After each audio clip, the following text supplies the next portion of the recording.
I don't have a degree, and yet I Oh. lecture at business schools. Trends expert and well-known author Dion Chang, who is South Africa's premier futurist, a local trend spotter, the founder of Flux Trends. And what you want, tell me when you want it, and you shouldn't concern yourself with when or where I do it. I will deliver the best result I can. He is Dion Chang. The millions who applied for a 350 Rand relief grant during COVID, 800,000 of those applicants all had degrees. In the next 5 years or so, there will be a loss of about 89 million jobs. What then becomes the value of the piece of paper? Because people still want to go to varsity and get their degree. You are more likely to end up in a sector that you never thought you would be in. And I always say short courses and continually upskilling yourself is a better way than plunging into one career trajectory. Is that we have equated time with productivity, or let's say we've equated time with guaranteed productivity. I don't just want a job, I want a lifestyle. Work is not a place I have to go to, work is what I do. Millennials might have invented social media, but Gen Z are the ones that weaponize it.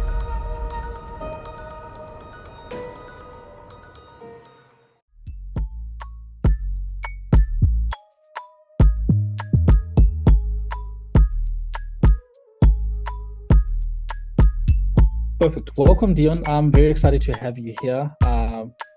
Thank you very much for taking time to be here.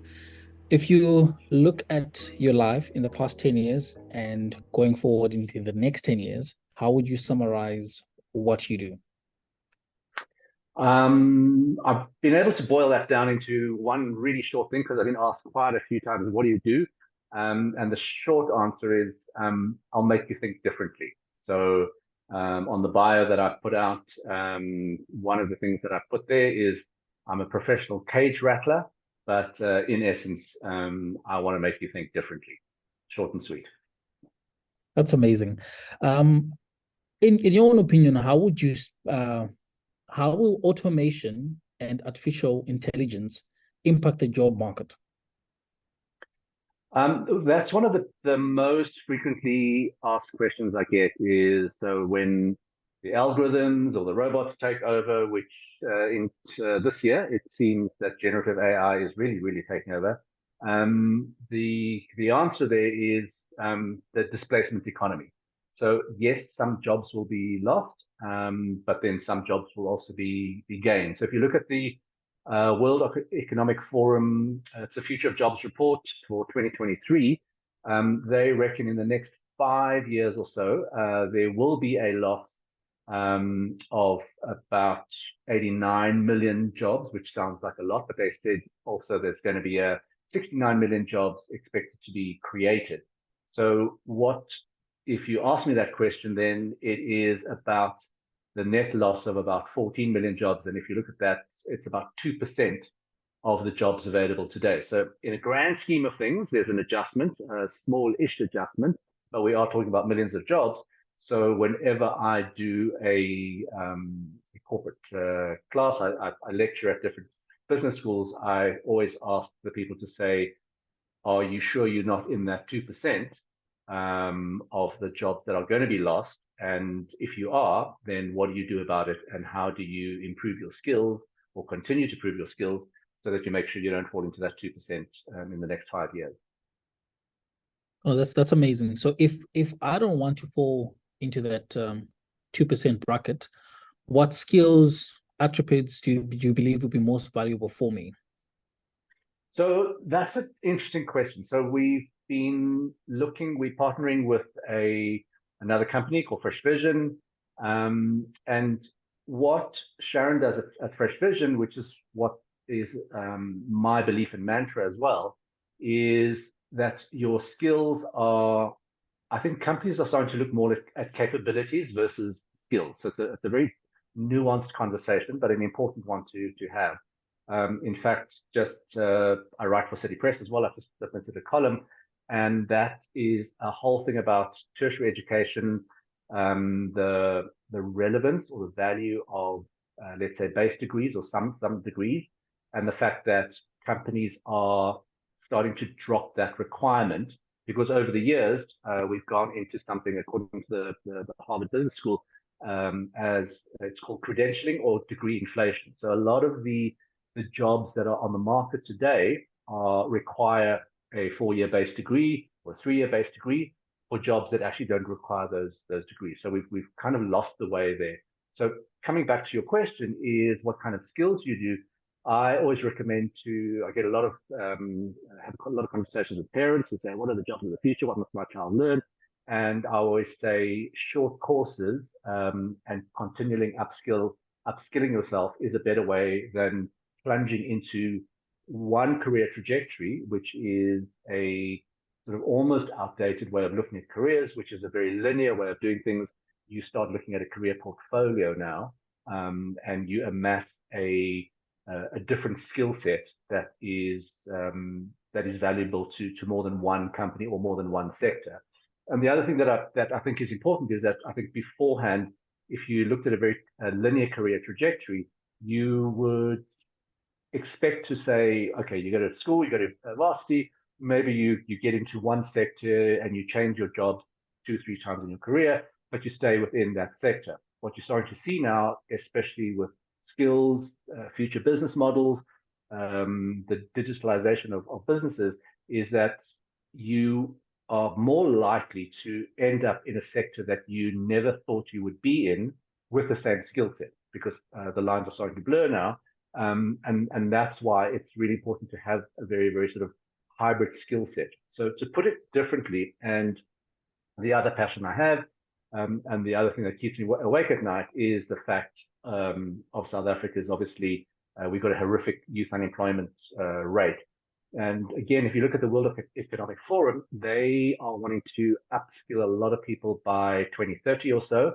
And they're talking about micro-credentials, which coincidentally and interestingly is the same kind of concept of doing short courses and creating a varied skill set that companies are going to need. So the micro-credentials for me, specifically for a South African context, really works well because a lot of people don't have access to or the luxury to be able to go to university, do a 4-year degree, and then still not get a job. So the horrific stat that I keep repeating to people is that of the millions who applied for a 350 Rand relief grant during COVID, 800,000 of those applicants all had degrees, which means something is terribly, terribly wrong in the country, and there's something terribly wrong with the recruitment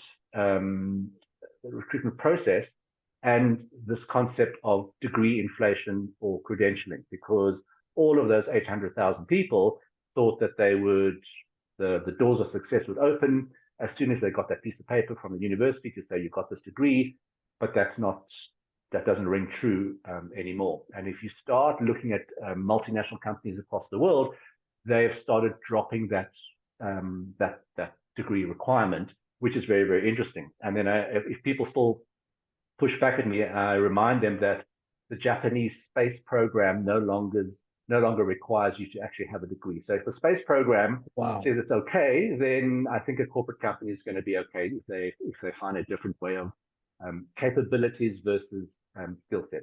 And then just one last thing, Tyrone, is that if you look at the future of work, it is, no matter how senior leadership and senior management want to say, no, we all want to get back to 2019 and how we used to do it. The future of work is going to be more and more decentralized. So what you actually want in the very near future is a workforce that has hybrid skills, that has an entrepreneurial mindset, which brings me back to Gen Z. We can talk about that again, but that is the workforce that you want in the future, and that's going to be the best for the health of the company. Whereas we're still stuck in a location-based mindset where you come to the shrine of the corporate company, you clock in for a 40 hours work week, 5 days a week, and then you're just part of that machine. Those days are gone, but I think a lot of companies haven't realized that they are on very shaky ground. Oh, so then my next question is what then becomes the value of the piece of paper?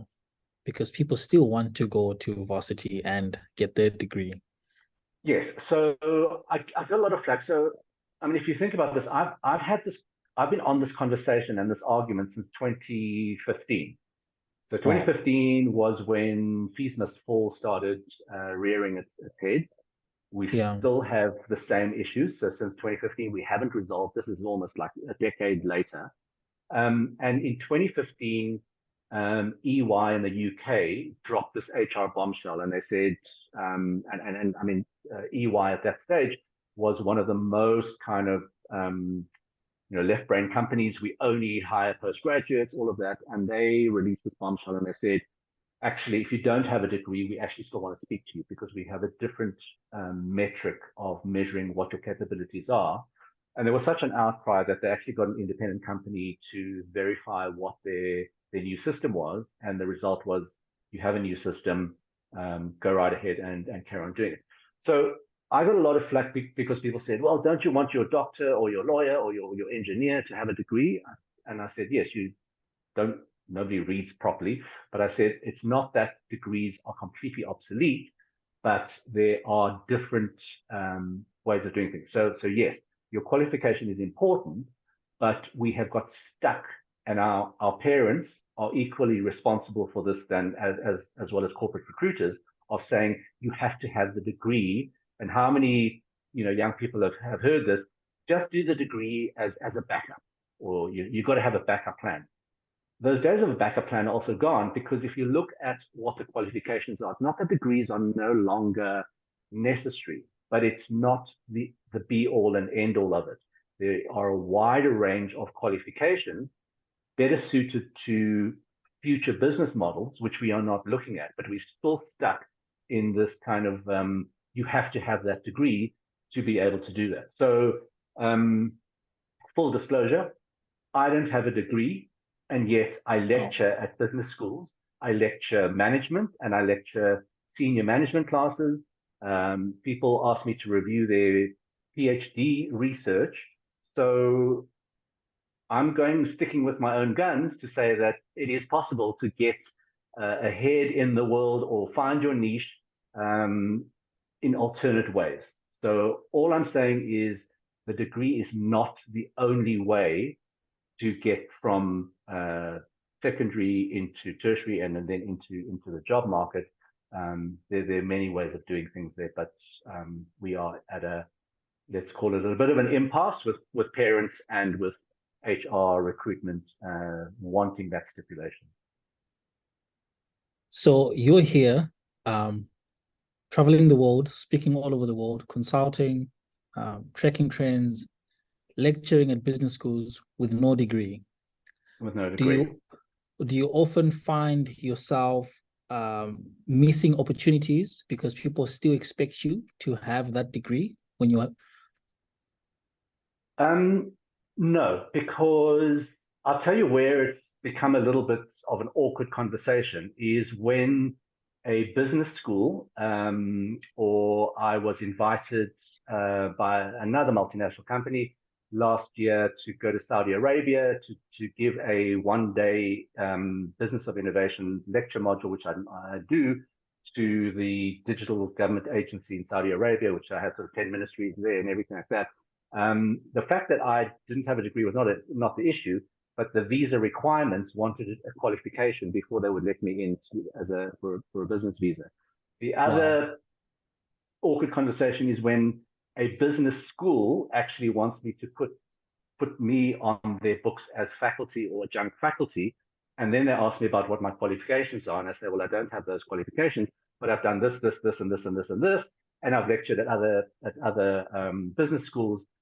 Then they don't know what to do because their paperwork requires me to have that, but then yet they want me because they know I can deliver. So it's kind of not my problem, it's their problem after that. Wow, that's a very nice problem to have. Yeah. So COVID amplified this idea of remote working and hybrid working.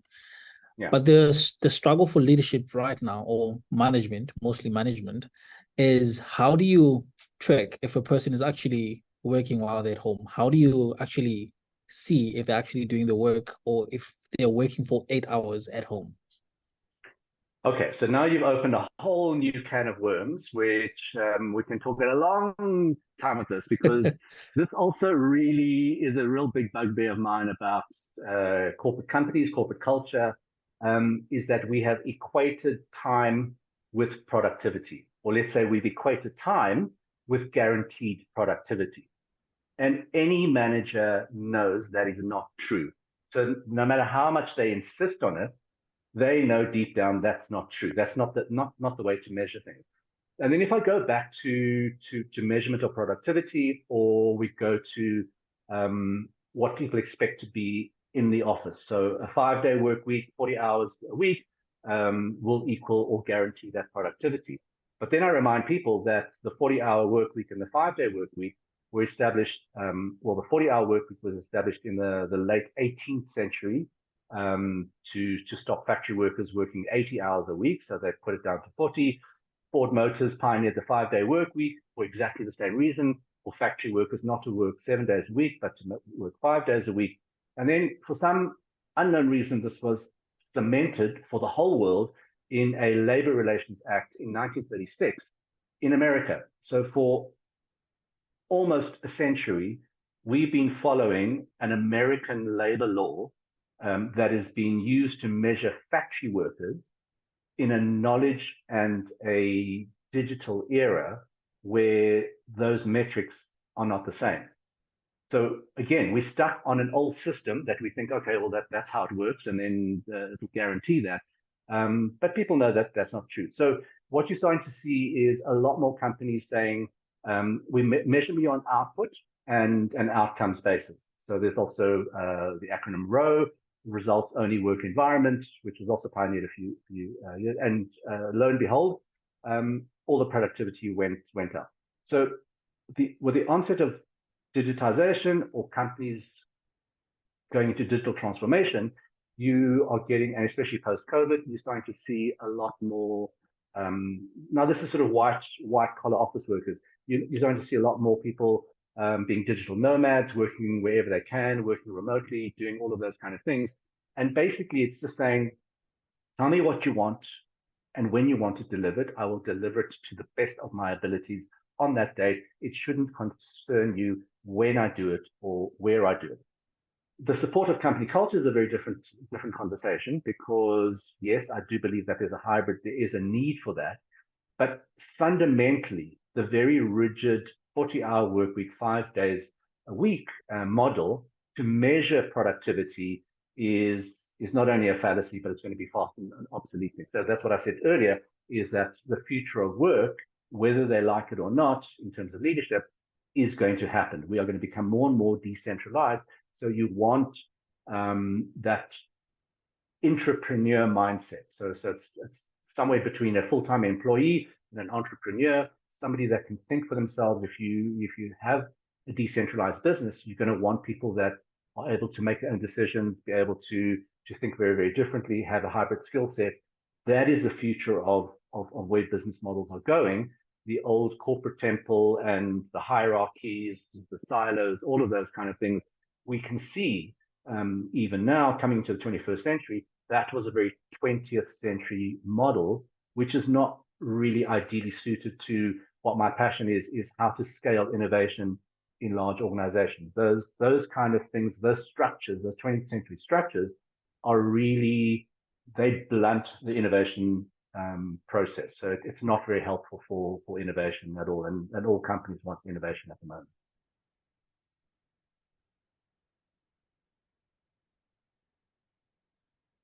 You muted?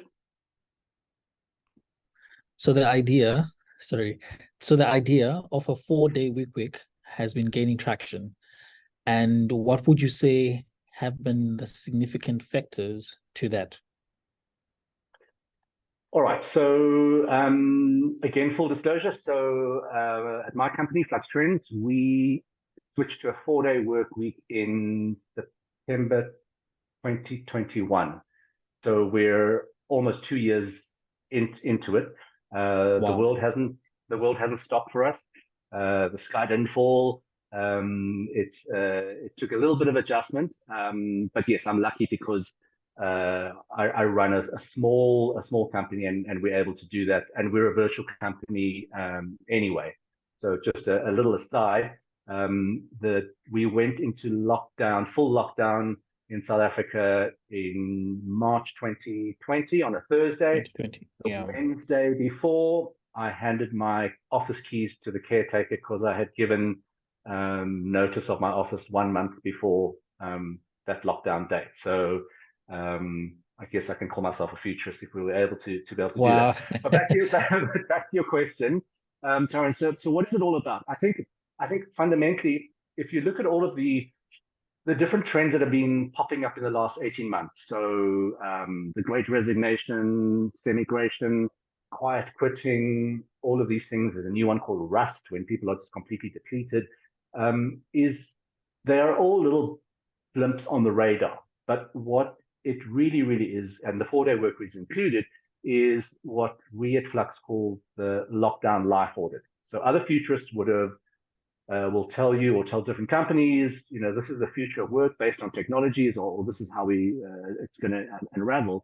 We went, as we do, a very unconventional route. So we started looking at the life changes people had during 2 years of lockdown. So if psychologists say it takes only 21 days to change a behavioral pattern, we wanted to interrogate and find out what 24 months did to people's mindset. And even during COVID and lockdown, you could start seeing the change happen because in terms of rewards and benefits, childcare was not really top of mind. Suddenly after lockdown, people wanted childcare benefits. They didn't want just a normal medical aid. They wanted a medical aid that would support mental well-being, mental health, all of those kind of things. So things really started shifting. And when we started researching this, we discovered that lockdown life audit was reshaping workforces around the world. So it wasn't so much the bosses or senior management leading that discussion saying, okay, we must change this. It was the workforce pushing back saying, actually, I want something different. And I keep having to repeat myself to management structures that it's not that people don't want to work, it's that people want to work differently. And that's a very different thing.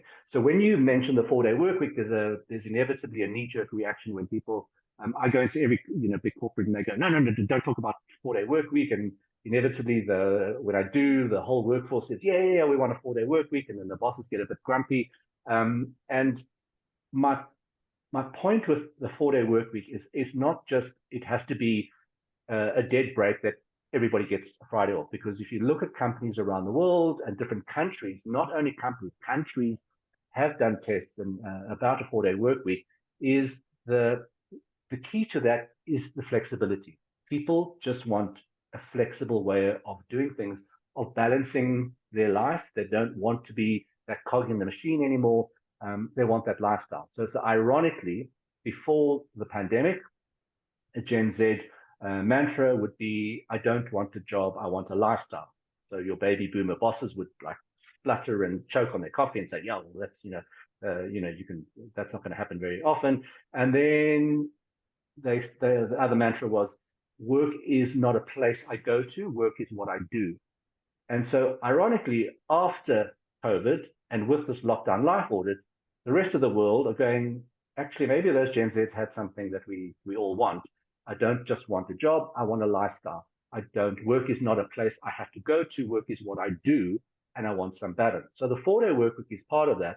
And anybody watching this or listening to this really needs to understand that a 4-day work week can be, there are many versions of it.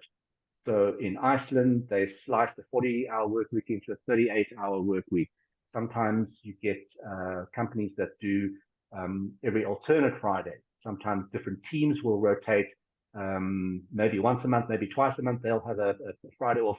The point is you can do it no matter how you want to, but it gives people a bit of balance in terms of life. So One company, it was an NGO that we consulted with. They're going to overhaul the entire kind of operating system. I was very fortunate. I had a really good CEO that was listening, and so that, and he completely applied all of our suggestions into it.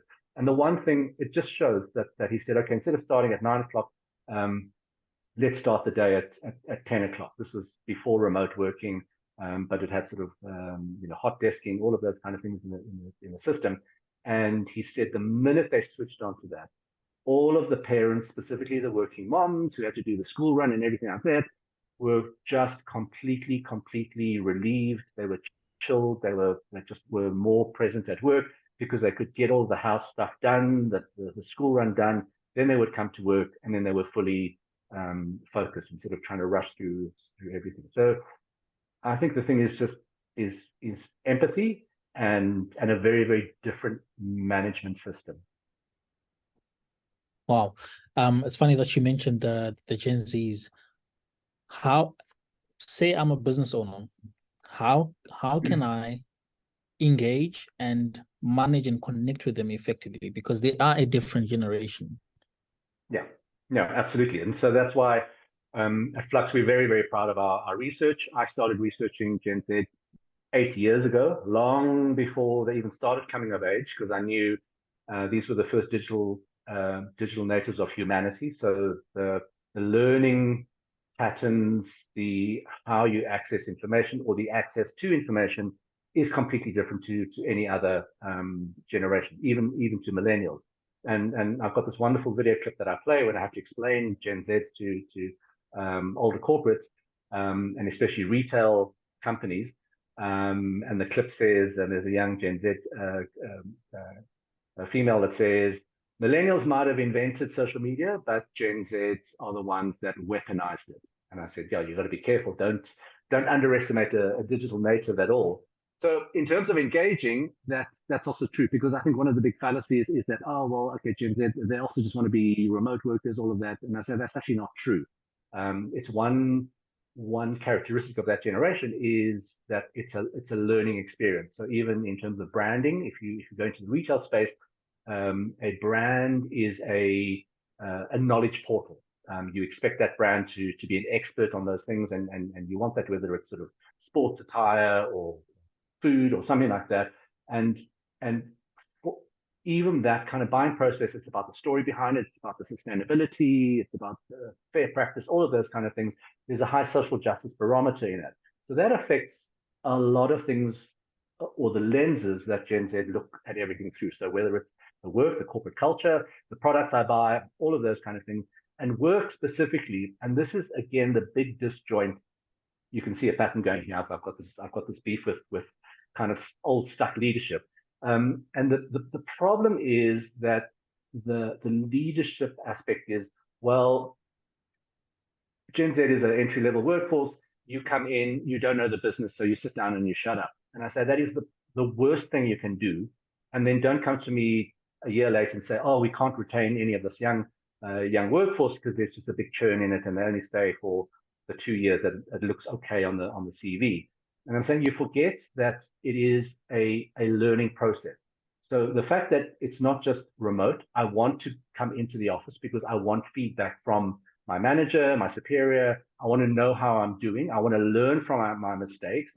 It's that learning process. So even if I do make a mistake, I want to know how to do it better. And it works in reverse as well. So if a brand really screws up, don't just say sorry. Tell us how you're going to fix it. So there's a lot of similarities between the relationship to a brand and how and buying a product with actually working with a company. If you want that feedback, but you just want things to be a little bit different. I don't see the point.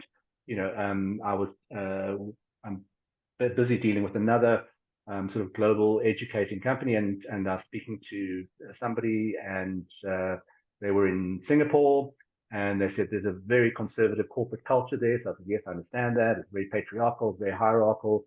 And they said, they had the session, and the facilitator or the educator was talking to this group of executives, and the one executive, and these weren't boomers. These were like Generation X, they were sort of in their 40s saying, yeah, but this young generation don't have values. And the educator said, no, they have values. They're just different to yours. Doesn't mean it's not right if it's different values, but there's a different measurement system to this. And then a senior partner quipped up and says, yeah, but there's no aspiration because, when I entered the company, I knew I could work my way up and get that fancy office in the corner with a great view. And the educator said, well, I don't think this generation actually want that office, never mind I don't think they even want to be in that building permanently. So again, there are values and there are different aspirations, but they're not the same as you did when you started out. And the world has changed. So that's why the whole thing about skills, about capabilities, about degrees is a real passion of mine. And I use it every time to have these hard conversations with leadership. And then I end up having a lot of conversations with parents who have got teenagers and want me to give them career advice and that sort of thing. That's really amazing. We've seen a shift because back then, I think in the 2000s, if you said you were an entrepreneur, you'd be considered an unemployed individual who's trying to figure things out. And now, if you were just a person, a lazy teenager playing games, that wouldn't be considered a job. Now we have gamers who are actually making a living out of gaming. We have the creator economy of people that are on social media making money. How would you see sort of those shifts transforming what we consider as work? Yeah, that's a really big one. And, it goes back to my comment about, when parents say, no, just do the degree so that, there's something to fall back on. I just look at them and I say, that fallback that's gone. You really, something else will come up. And it's what I'd say about the degrees. There are different qualifications, different credentials, and there are so many different entry points. So the digitalization of businesses has created that. There's a far greater scope of opportunities and different ways of doing things. So the sort of getting out of the notion that getting that job that is going to, and then you're going to work for 30 years and wait for a pension. I mean, that's really gone. That's no use to a Gen Z generation. But I always tell people, and especially HR, that if you look at the behaviors, the entrepreneurial spirit of Gen Zs and the social justice barometers there, if you combine the two, you will, by the time someone from Gen Z comes for that job interview, that Gen Z's already had 1-2 side hustles at 16, at 18. They've probably been trading in cryptocurrency or fiat currencies, on Stock Talk, the hashtag Stock Talk. There's billions on that. There's ways and means of doing things. And again, when I say to people, just because it's different doesn't mean it's wrong. And it's the same time when I speak to a lot of parents, when they've got much younger teens and they're saying, oh, we don't know what's going to happen because the school's flagging them as being disruptive, whereas they're just bored with a really, really sort of outdated schooling system. Then I say, if you take them out and if you put them into a different way of learning, just remember that just because they're learning differently doesn't mean that they're not learning. It just means that they're learning a completely different way. The end results, the way you manage it could be the same, but it's just that it doesn't have to follow the traditional path, because now what we've seen is that the traditional path is a bit worn and it's got some potholes in it, and it's not quite the path to success and happiness that we thought we used to have. So I always coach people in HR to say, and it's very against the nature of what they do, because I say you have to be a mentor to a younger workforce, and you have to encourage and nurture a career portfolio rather than a career trajectory.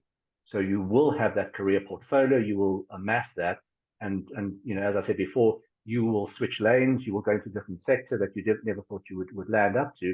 That's just the reality of where we're going. But HR just see it as, but then we can't retain them and we can't lock them in, and hold on to them. And I'm saying, but that's fundamentally wrong, is because if you change the way of management and you encourage that and you become that mentor and you are able to nurture that, and if the the employment experience is a continual learning experience, you will probably see that that person won't leave. They will stay with you because they are continually learning. And that, I don't get too many light bulb moments for that, but it is what it is. And yeah, I believe emphatically that that is how you connect with the different workforce completely. Definitely. And I think there's a growing need for human connection. I think especially during COVID, what most people craved was just that human connection, seeing people. How do we strike that balance? Whether it's in remote work, just the ability to be able to be in a space where you can interact with people and work with people. Does Yeah, that I filter think hybrid? Yeah, go ahead. no. I absolutely get that, because I'll always get some pushback from senior management saying no, but it's we need that to build the culture. And I say yes, we do need that to build the culture, but it doesn't have to be as rigid as it was. So you need to give some leeway. So I always say to people, being in the trends business for such a long time, you see a new trend or something that's happening, it's a bit like a pendulum swing. It'll swing to one extreme. So it was COVID, everybody's working remotely. It'll swing back. Eventually, it will fall back into the middle. But I say, don't forget that the middle it settles back into is not the same middle that it started out from. Something would have fundamentally changed. So yes. So the in-person contact, I think, is essential. You've seen all the research that the learning by osmosis, the sparking of new ideas, that's very important, especially because I lecture on innovation, is that also stunted because people tend to rely on ideas that are tried and tested rather than testing new things if it's in a remote kind of environment. So if you are with people exchanging ideas, it's a richer experience. But that said, you also need to understand that we need this more flexible way of doing things. So it's meeting people halfway and saying, okay, this is the way we need to do that.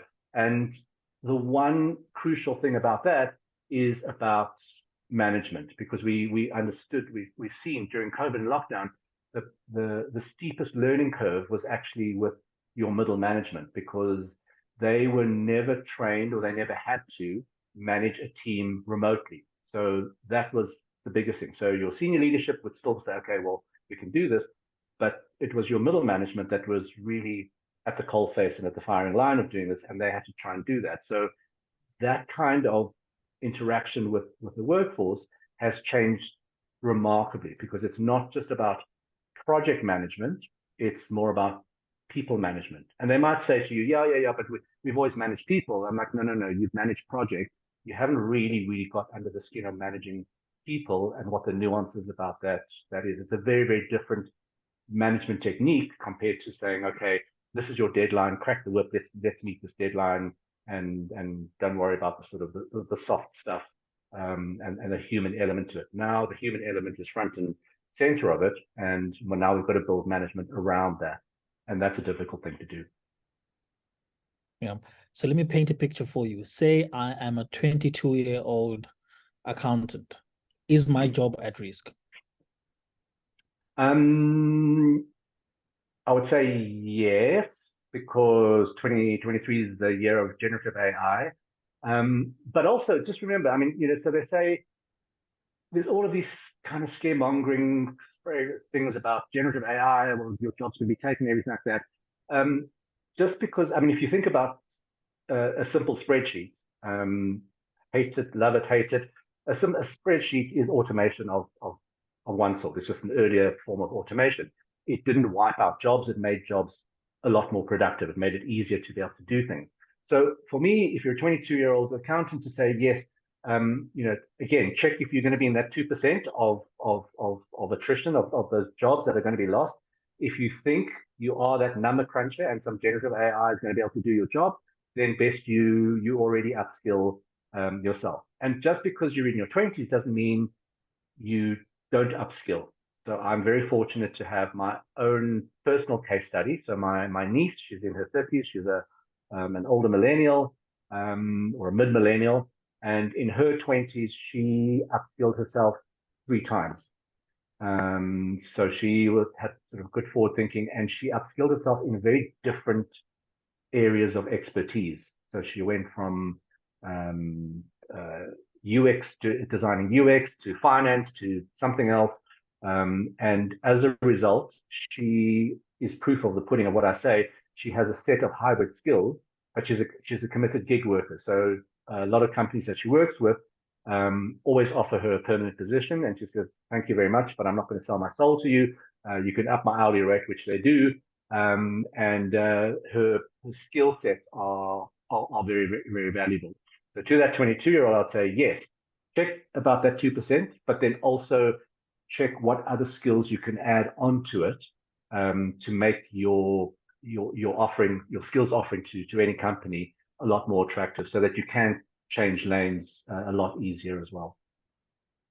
This is great. So I do this thing where I ask my guests to ask a question for the next guest who's going to come after that. So your question from the previous guest is that what are the 3 things you've learned from people that were at the end of their lives? What are the 3 things that You've I've learned, or yeah, you've learned, yeah, from people that were at the end of their lives?